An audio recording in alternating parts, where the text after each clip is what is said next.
दिन 5 પહેલા રાજપાડીના ટીઆરબીના યુવાન સુમિત વસાવાનું એક ટ્રકના અડફટે જ્યારે મૃત્યુ થયું હતું ત્યારે એ ટ્રક હોય કે ત્યાંના જવાબદારે કોઈએ પણ જવાબદારી લીધી નહોતી।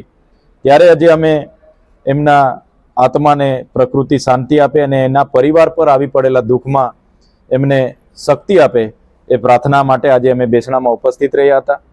ત્યારે આ વિસ્તારમાં જે રેત માફિયાઓ, સિલિકાના પ્લાન્ટો, આ વિસ્તારના કોરીકર્સરો જે બેફામ બન્યા છે, તો સરકારના પ્રતિનિધિઓ, વહીવટી તંત્ર જાણે અજાણતા હોય એવી રીતના વર્તન કરી રહ્યા છે।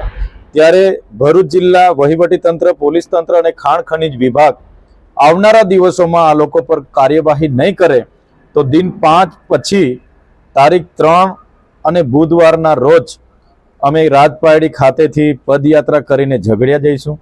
પછીના દિવસોમાં પણ યોગ્ય નિરાકરણ નહીં આવશે તો ઝઘડિયાથી અમે આવનારા દિવસોમાં ભરૂચ સુધીની પદયાત્રા કરીશું અને તંત્રને જગાડવા માટે અને એમના પર કડક કાર્યવાહી કરવામાં આવે એ માંગ અમે કરવાના છે। ભરૂચના સાંસદ શ્રી મનસુખભાઈ વસાવા છેલ્લા 7 ટર્મથી અહીંના સાંસદ છે। ગુજરાતમાં 30 વર્ષથી ભાજપની સરકાર છે અને કેન્દ્રમાં પણ આ ત્રીજી ટર્મમાં નરેન્દ્રભાઈ મોદીની સરકાર છે। ત્યારે મનસુખભાઈ વસાવા સોશિયલ મીડિયાના માધ્યમથી એમની એક્સ પોસ્ટ પર લખાણ લખીને મોકલે કે એમના કલેક્ટરને આક્ષેપબાજી કરે, એમની વાત સાથે હું સહમત છું, પણ મનસુખભાઈ પોતાની સરકાર છે, પોતે સિનિયર સાંસદ છે, તો તમે કાર્યવાહી કેમ કરાવતા નથી? બીજી વાત રહી કે આ વિસ્તારમાં જેટલા પણ રેતીના માફિયાઓ છે, તમામ લોકો ભાજપ સાથે જોડાયેલા લોકો છે। સિલિકાના પ્લાન્ટમાં જેટલા લોકો છે બધા ભાજપ સાથે જોડાયેલા છે ને એમનું ફંડ કરોડોમાં ભાજપના કમલમ સુધી પહોંચે છે। ત્યારે મનસુખભાઈ પણ જાણે છે, છતાંય મોડે જાગ્યા છે। ત્યારે અભિનંદન આપું છું।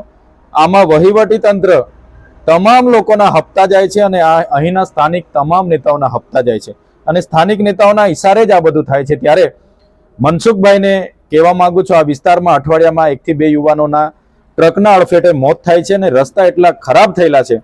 તમે સરકારમાં છો તો કેમ તમારાથી આ તમારી સરકાર માનતી નથી?